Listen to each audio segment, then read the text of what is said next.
আসসালামু আলাইকুম, সবাইকে স্বাগত জানাই ভিলেজ লাইফ উইথ নেচারে। আশা করি সবাই ভালো আছেন। দীর্ঘদিন পর আবার আপনাদের মাঝে হাজির হলাম নতুন আরেকটি ভিডিও নিয়ে, নতুন কিছু বার্তা দিতে, নতুন কিছু ঘটনা নিয়ে। আপনারা জানেন যে সংস্কার কর্ম যে শুরু হয়েছিল সেখানে খুব একটা সংস্কার হয়নি। চলছে এবং চলবে, ধীর গতিতে চলছে, কচ্ছপ গতিতে চলছে। কারণ অন্তর্বর্তীকালীন সরকারের যে সকল উপদেষ্টা নিয়োগ দেওয়া হয়েছে, নিয়োগ দেওয়াই বলা চলে, কারণ নির্বাচিত নন এনারা। তো তাদের যে কাজ, সেই কাজটা কিন্তু পারভাবে করছে না, কিন্তু যার ফলশ্রুতিতে কি হচ্ছে আমরা দেখতে পাচ্ছি যে সংস্কার কর্মকাণ্ড ব্যাহত হচ্ছে। আমাদের সবচেয়ে বড় যে জিনিসটা সংস্কার করা উচিত ছিল সেটা হচ্ছে আমাদের শিক্ষা, কিন্তু সেই শিক্ষায় হাত দেওয়া হচ্ছে না, সেই পুরানো কারিকুলামে আবার ফেরত যাওয়া হচ্ছে, যা সত্যিই বিব্রতকর।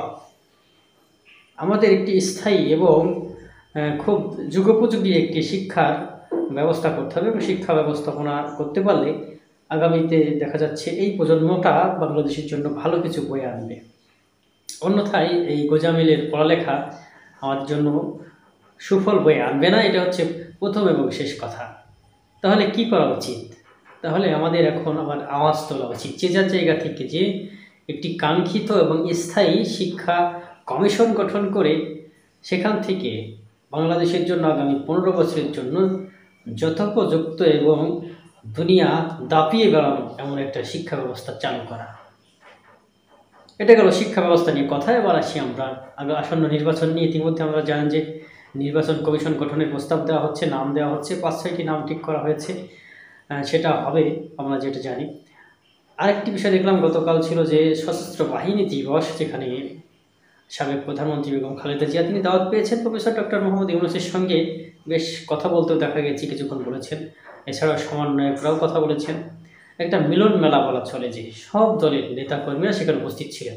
আসলে বাংলাদেশটা এমনটাই তো হওয়া উচিত।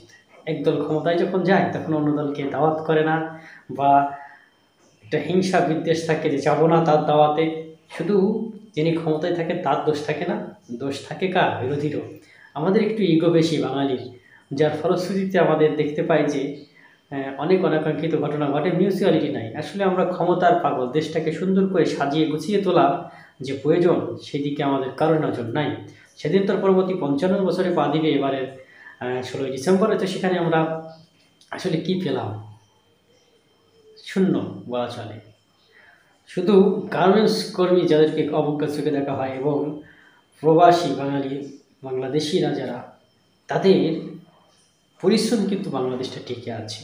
আর অন্যরা যারা আছে এগুলো সে সাধারণ নিত্য নৈমিত্তিক কাজ, এবং এই সাধারণ কাজ দিয়ে তাদেরকে আসলে সেভাবে আমরা করতে চাই না, গণ্য করতে। কিন্তু কাজই, সবার কাজেরই সমান মান মর্যাদা রয়েছে। অসংখ্য মানুষ বিভিন্ন কর্মকাণ্ডে নিয়োজিত রয়েছে, কিন্তু কেন গণ্য করছি না? কারণ তারা যে কাজটা করে সেটা হচ্ছে প্রপার ওয়েতে, বা যতটুকু করা উচিত, যেভাবে শিক্ষা গ্রহণ করে করা উচিত সেটা করে না। এখন তাহলে গার্মেন্টস কর্মীরা কী করে, বা প্রবাসীরা কী করে? তারা তাদের কোনো কাঙ্ক্ষিত শিক্ষা দেওয়া হয় না। এটাও একটা বড় আমাদের দুর্বলতা রয়েছে। আমরা যদি আমাদের শ্রমিকগুলোকে প্রশিক্ষিত করে তুলতে পারি, তাহলে বিদেশে গিয়ে শুধু টাকা না, দেশের মান মর্যাদা উচ্চে তুলবে, মান মর্যাদা বৃদ্ধি করবে, পাশাপাশি আরও ভালো স্যালারি পাবে। যেক্ষেত্রে দেখা যাচ্ছে বাংলাদেশের জিডিপি বৃদ্ধি পাওয়ার সম্ভাবনা রয়েছে। বৈদেশিক মুদ্রা যে ডলার, সেটারও বাংলাদেশে প্রবেশ করার সম্ভাবনা বেশি রয়েছে। তো সেই বিষয়গুলো লক্ষ্য রাখা উচিত। এই জন্যই প্রথমেই বলেছি যে শিক্ষা ব্যবস্থার পরিবর্তন আনা উচিত। 4 থেকে 5টি ভাষা শিক্ষা গ্রহণ করতে হবে, তাহলে সারা দুনিয়া দাপিয়ে বেড়ানো যাবে।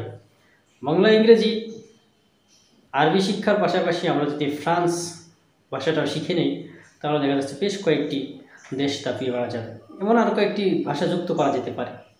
আমাদের মূলত কর্মে কি লাগে সেই অনুযায়ী নিজেদেরকে গড়ে তুলতে হবে, এবং সে অনুযায়ী কাজ করতে হবে। আমাদের কি সে অনুযায়ী কাজ করা হয়?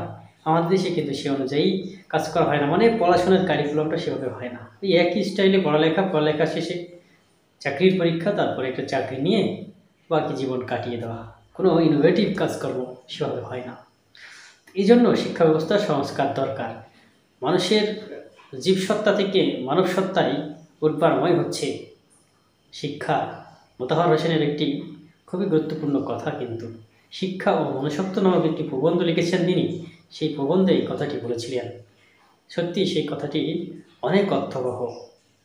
আর সেই শিক্ষা হতে হবে অবশ্যই আমাদের নৈতিকতার পাশাপাশি আদর্শ মানুষ গড়ার। ধন্যবাদ সবাইকে ভিডিওটি দেখার জন্য।